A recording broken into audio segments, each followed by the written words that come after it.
What up, people, and welcome back to Energy in Motion. I am your host, Dra Kalan, and delighted to have you here with me. I also want to thank you for rocking with me with this bi-weekly schedule. I know it can make things a little bit more complicated, but if you have subscribed to whatever platform you're listening to this on now, you should already get automatic reminders as to when the next episodes are posted. That way, you don't have to think too much about it. Also, if you're following me on Instagram, I keep you in the loop over what weeks we're posting episodes and what weeks I'm going live instead. So last week I had a really awesome live conversation with people who tuned in at 9 a.m. Thursday morning who were missing their Energy in Motion episode, and I plan to do that next Thursday as well. But this Thursday, I actually have an awesome guest for you. So of course you all are familiar with Chelsea. Well, she has greatness in her bloodline because I got to interview her younger brother, Jonathan the Great Day Hathman, about his experience with his own awareness of emotional intelligence. Growing up with two older sisters and a strong mother, Jonathan has an understanding of the importance of communicating and articulating your emotions.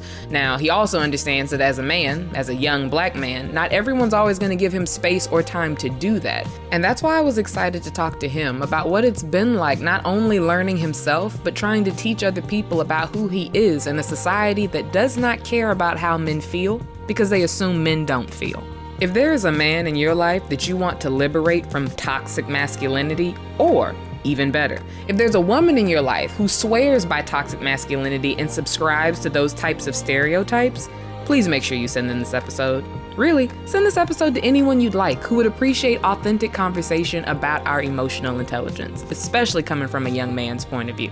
So, without further ado, sit back, relax, and enjoy this open dialogue with Jonathan the Great Day Hathman.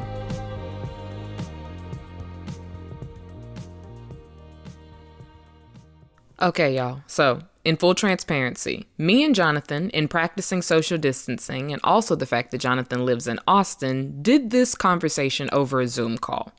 Zoom hoed me, though, and it made me sound like a robot, so the dialogue that you'll be hearing mainly will come from Jonathan, and I'll just do a voiceover over the questions I asked him. So, the first question I asked him was to speak to what it's been like growing an understanding of his own emotional intelligence and his awareness of it. And Jonathan said, So that's a loaded question for me. As a man that grew up with women that allowed me to express my feelings and say how I felt, other men don't do that often. So I have to know when to allow people in, because some people that you let in will be like, faggot. And then you're just like, whoa, bro. Like, how's just how I feel gay? No, it's just, I have a lot of feelings, and I've had to learn when to show somebody who I am and when to just keep them on a surface level. Starting off, what I love about Jonathan's awareness is the fact that he has already met adversity in being an emotional man. And when I say an emotional man, I mean a man who is aware that he has emotions. All men are emotional men, whether you like it or whether you don't. But the fact that even though people have not always received his emotions well, Jonathan has not allowed that to make him diminish his emotions. If anything, it's made him more discerning on who he opens up to or shares with in that way, based off their capacity to articulate their own emotions in response, versus other people who he recognizes, hey, you weren't given the opportunity I was given. You didn't have an awesome mom and two older sisters who actually made you say what you felt, who asked you questions, who inquired about how you were. And so because you didn't have that, I'm not going to hold it against you, but I'm also not going to give you the opportunity to try to hurt or humiliate me just because you do not understand me. I want to not be offended by things and not be so mad about things. And I've been taking steps to do that for me because it's more beneficial for me. But as a man, like, somebody dogs you out and you don't pop off on them, but some people see that as weak. And like, I want to be strong in my own way. And that's what I've been learning more, is being strong in my own way, not trying to impress somebody or be like, oh, big old macho man. No, I don't need to be all that. The only time I need to do that is when things pop off. And that's the thing, the discernment. To be self-aware enough to know who you really are. If you aren't the alpha dude, don't portray yourself to be. And there's nothing wrong with that. We need to create spaces where men can show their strength in other ways than just physical aggression. And we also need to create spaces where women are allowed to show their strength through physical aggression. Appropriate physical aggression. I'm not saying that the women fighting it out in the Walmart parking lot are okay to do it, but I am saying that for some reason, when men are interested in processing their emotions, they call it a bitch. And when women are interested in asserting themselves and standing up for themselves and not being quieted, they're called a bitch. So we need to take this language we're using for people who are expressing themselves in non-traditional gender ways and flip it. Because as long as you're not hurting anyone, and as long as your intent is to express yourself and to be understood and to understand others, you ain't gonna get no grief out of me. So I asked Jonathan, how is it interacting with people who just aren't as emotionally intelligent? And his answer was simple. When people do things like really terrible things, like, it's not because of me, it's because of them. There's something in them that wants to do that. Like, they would do that to any other person. So I'm not special in that regard. So I need to release myself from being angry of that, because it's a waste of time. And that's a lesson that I learned most thoroughly reading Don Miguel Ruiz's book, The Four Agreements, because one of those agreements is do not take anything personally. And I was talking with Jonathan about how difficult that is, because we're all, whether we know it or not, very egocentric.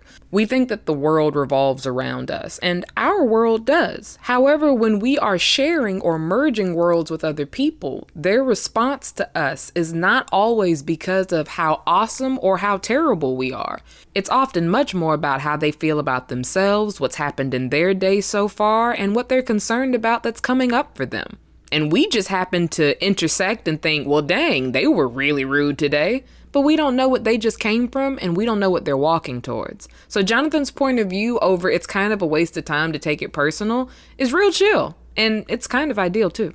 So my next question would be, of course, if this is how you're so mature at handling strangers or people who don't know your heart, how is it interacting with friends and family who do know your heart?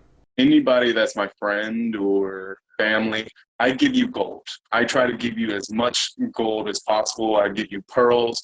Like, with like my friends that I'm currently hanging out with, like, I invite them to my house. I let them smoke weed. I have drinks, got some food.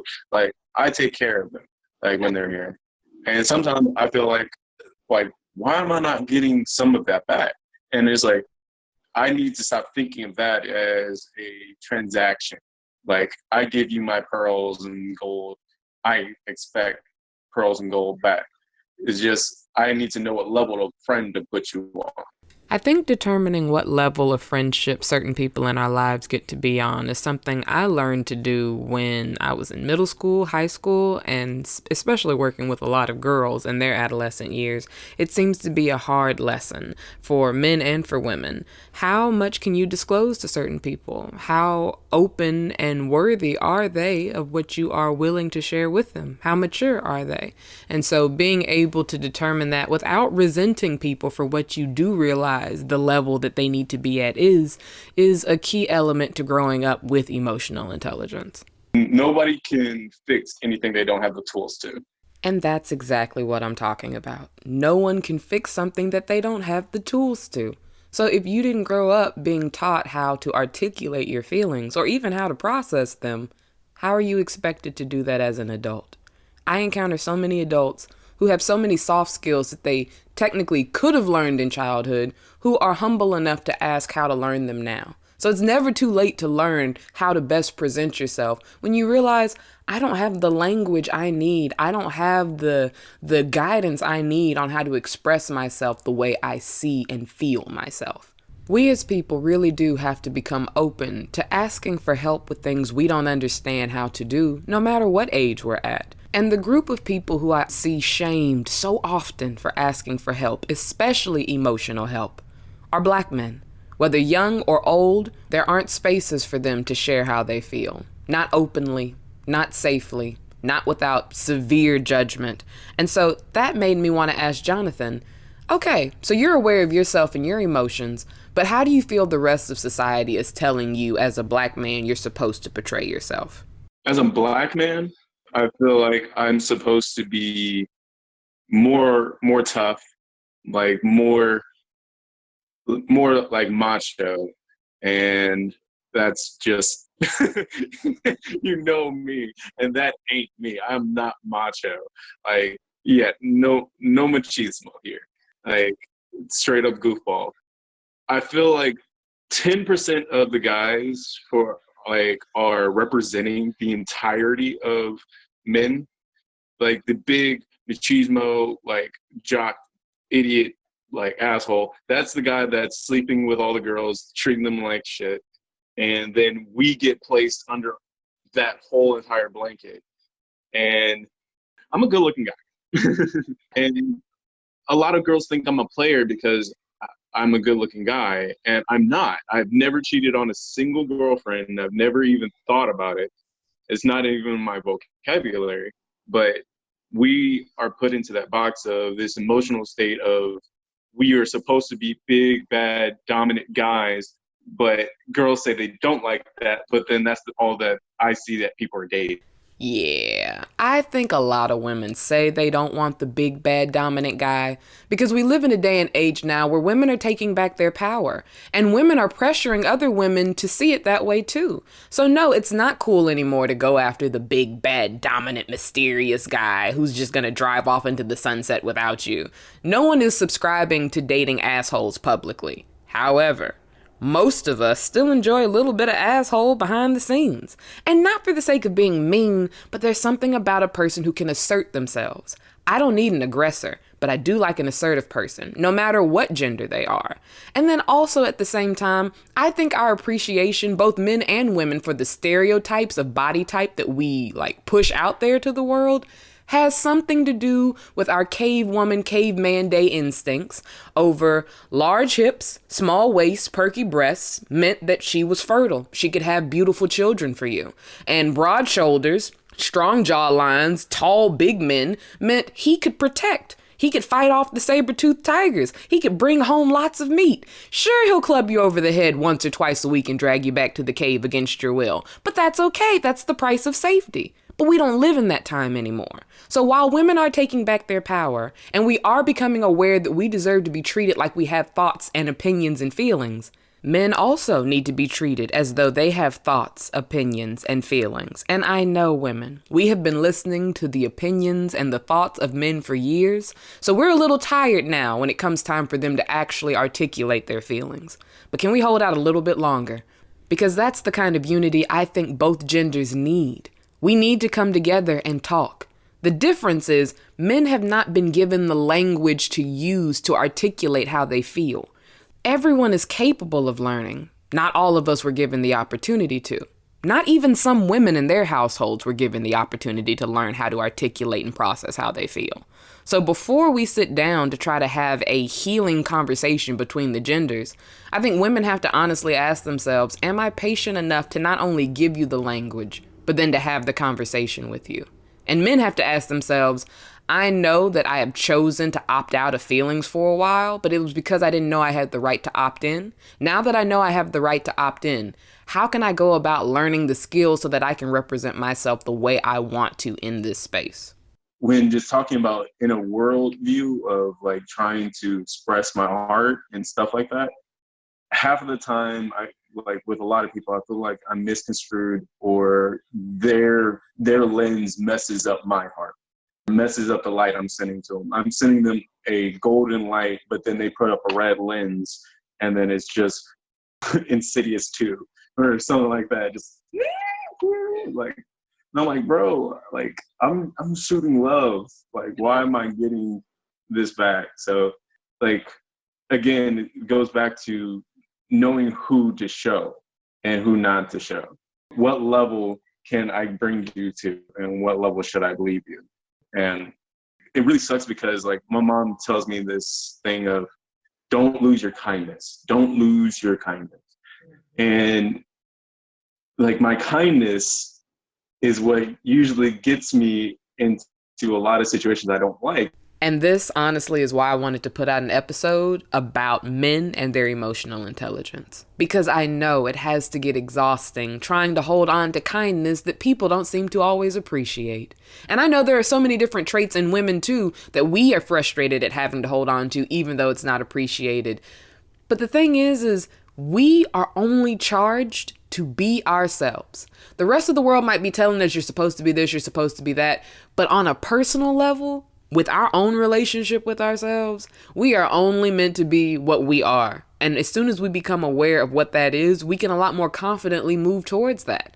The struggle is during all these years of growing and maturing and figuring out who you are evolving into, you let a lot of other external influences start to impact how you see who you are before you've even figured out who that person is. And so my request for Jonathan and all other young people out there, men, women, non-binary, who are realizing emotions are painful. Yeah, emotions can be painful, but they can be glorious. And when you're conversing with the right people, you will know what true connection feels like. You know what disconnect feels like because you've been talking to the wrong people who also probably didn't have the opportunity to articulate and process their feelings.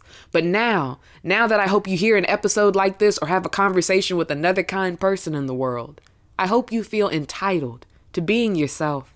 And I hope you start to figure out, what do you have a passion about? So that was actually my next question to Jonathan, because I reassured him your kindness is one of your greatest strengths. That doesn't mean to not be cautious, but it does mean to hold on to being kind.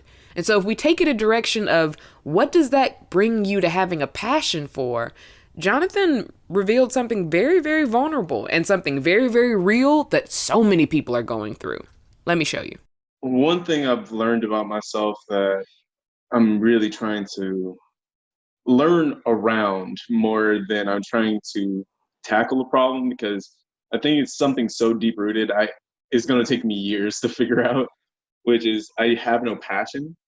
I had to truly learn that I really truly don't have a true passion. Like when I was talking to my friend Zeno, he was saying that with acting, he doesn't know how he could not do it. And like, and I've had things that I'm like, oh, this is fun. Oh, this is fun. Oh, this is fun. But it's never something that like, like that I fall into.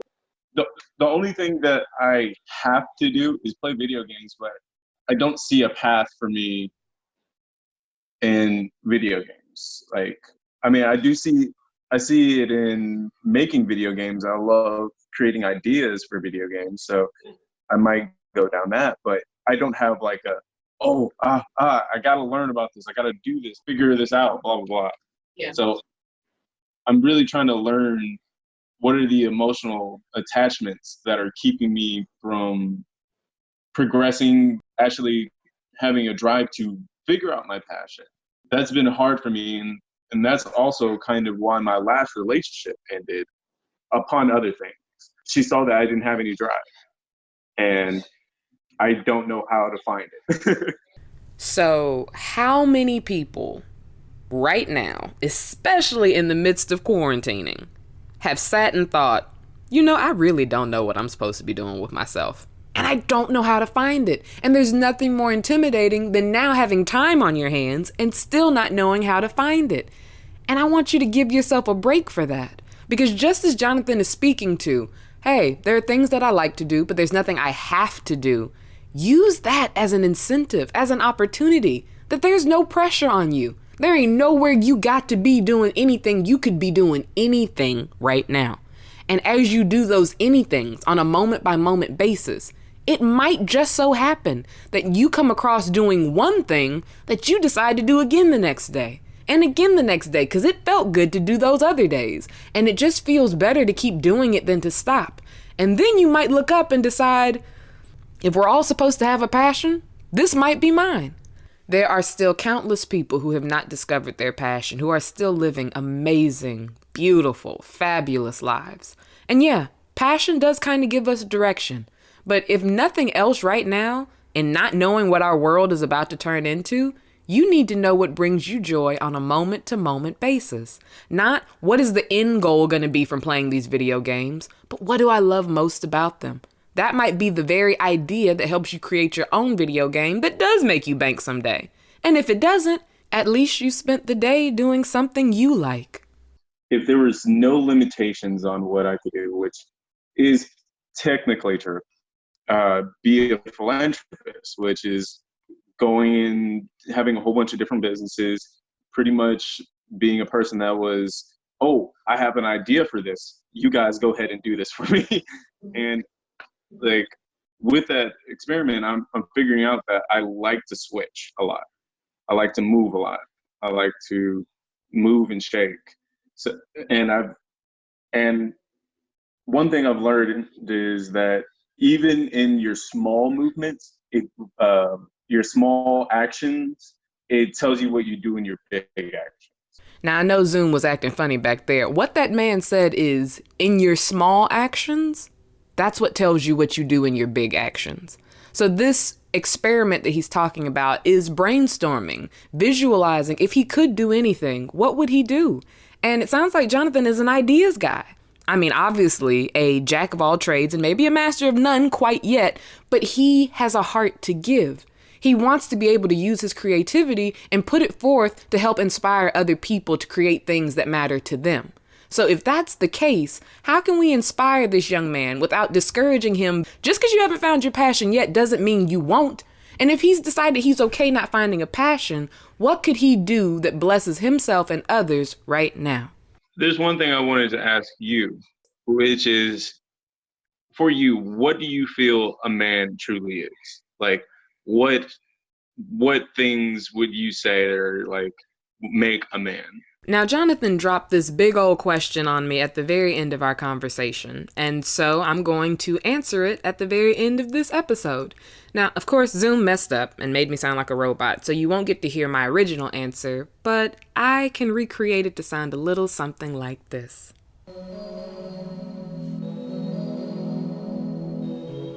Men aren't just one thing. I think that's the problem. We have this one small box for men. And you have to fit everything that you've ever been told a man is supposed to be: strong, protective, dominant, alpha, into this box. And that box leaves no room for the things you came to this planet with that make you special. In fact, you're not even supposed to desire to be special. That's too sentimental.